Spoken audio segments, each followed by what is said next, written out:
do you think Lincoln Riley is a proven coach, even if he doesn't know anything about defense? Okay. Well, I would tell you that if we had a conversation with Lincoln Riley about defense, that he knows defense. You can't scheme an offense without being able to dissect a defense and know how to attack a defense. He's running into a 4-3 one week and a 3-4 the next week with multiple sets and running into a 3-3-5 the next week. So you have to know defense to a certain extent to be able to coach against it. So I don't know that he doesn't know defense. I think where your point may be more valid is, has he prioritized defense? Has he prioritized both at Oklahoma and now at USC, that side of the ball as much as the offense? We will see. It was easier for him to bulk up the offense and easier for him to raise the level of the offense than the defense. So that's how I would answer that question in regards to Lincoln Riley's knowledge of defense. I simply stated there, Matt, when you're an offensive mind and you're as good as Lincoln Riley, you have to know defense to be able to scheme against it.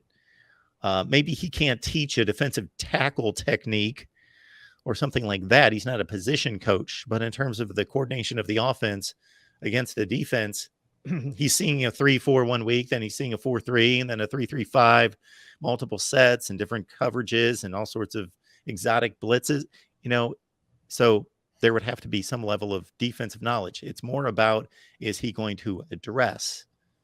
And I understand the concern or hesitancy to think that he may not get that accomplished.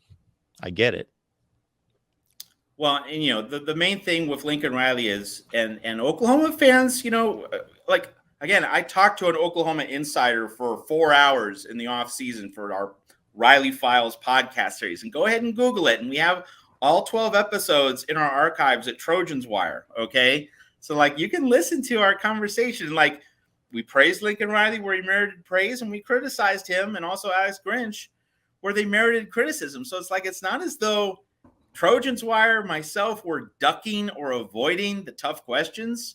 We were aware of the flaws that Alex Grinch and Lincoln Riley both brought to USC, but like, it's not as though those flaws meant that USC was an 8-4 program. All right. This was an 11-win program with a Heisman Trophy, made the Pac-12 title game, made a New Year's Six Bowl in 1 year.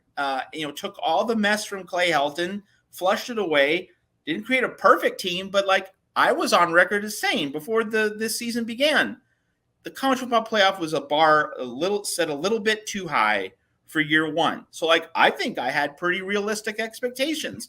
I think I calibrated those expectations pretty well, that the limitations on defense that existed with Alex Grinch and with the personnel were not worthy of the college football playoff. And that turned out to be fundamentally correct. And actually USC got closer to that playoff bar, closer to that playoff standard than I was actually expecting. So like, I was an optimist about Lincoln Riley in year one. And even then, and I said this after the Notre Dame win, that I still actually sold USC a little bit short. So like, there's an awareness of the flaws here.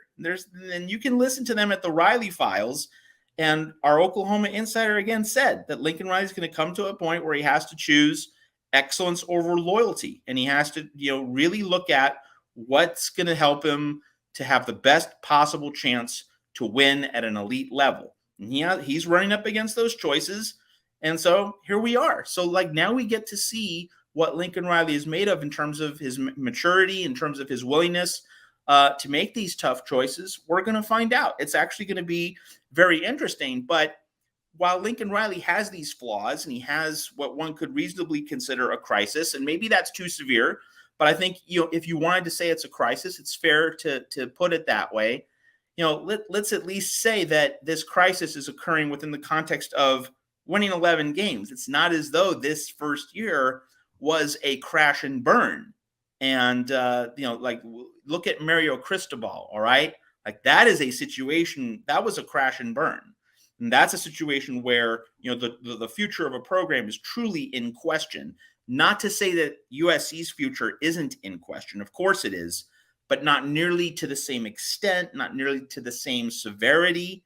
there are lots of different worlds, lots of different layers in which we view situations as being urgent or worrisome. So USC situation, hey, it is urgent and it's certainly worrisome to a certain considerable extent, but it's at an 11-win level. And there are other programs that are facing concerns at an 8-win level. And then Mario Cristobal at a 5-win level. So there are layers here, and we have to keep in mind the big picture. And if you're just going to go right to, well, Lincoln Riley is the example of a coach who doesn't get it. Lincoln Riley is the poster child for someone who doesn't understand how football works.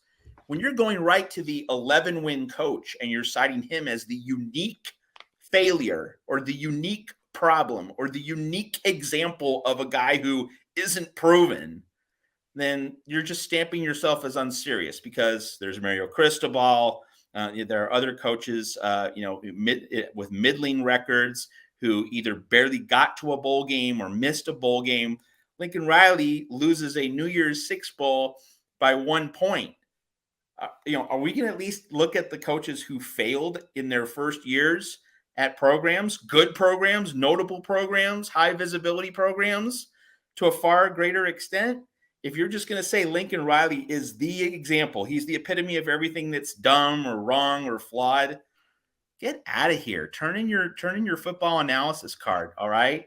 And go home and think about your life choices. Yeah, Miami's a good example. They play in a weak division, maybe the weakest in college football, and they were a 7-5 team that won, reasonable games against decent opponents, good opponents like Pitt, North Carolina State last year, and they hire a coach who won 2 Pac-12 championships. 2? Yeah, he did win 2. Yeah, the One of Fiesta them was Bowl, the pandemic, technically. of course, Yeah, which, the 2020 season, which yeah. they shouldn't have played in the championship game. Correct. So technically a Rose Bowl and 2 Pac-12 championships. And sure, the recruiting results are exceptional to date, but that was horrendous. To liken or put beside the Miami season versus the Duke season, understanding the level of talent on the roster. I at one point looked it up, and just the difference in 5 stars, 4 stars across the board. And of course, Duke won the head-to-head matchup by 3 scores and had a remarkable season. If you really look at what Duke did this year, they didn't get blown out once. They were within 1 score, all 4 losses, finished at 9-4. Just an exceptional job by Mike Elko. Absolutely. And that North Carolina game, Duke was right there at the end. And if that game goes the other way, Duke is playing in the ACC championship game in year 1 under Mike Elko. Just an absolutely phenomenal job. And of course, in terms of when we look at, how coaches separate themselves from the competition, Duke then having, the 3 weeks off for the bowl game and clobbering a UCF team, which did beat Tulane, the team that beat USC earlier this season, like that just affirms how much Mike Elko really seems to get it holistically at Duke.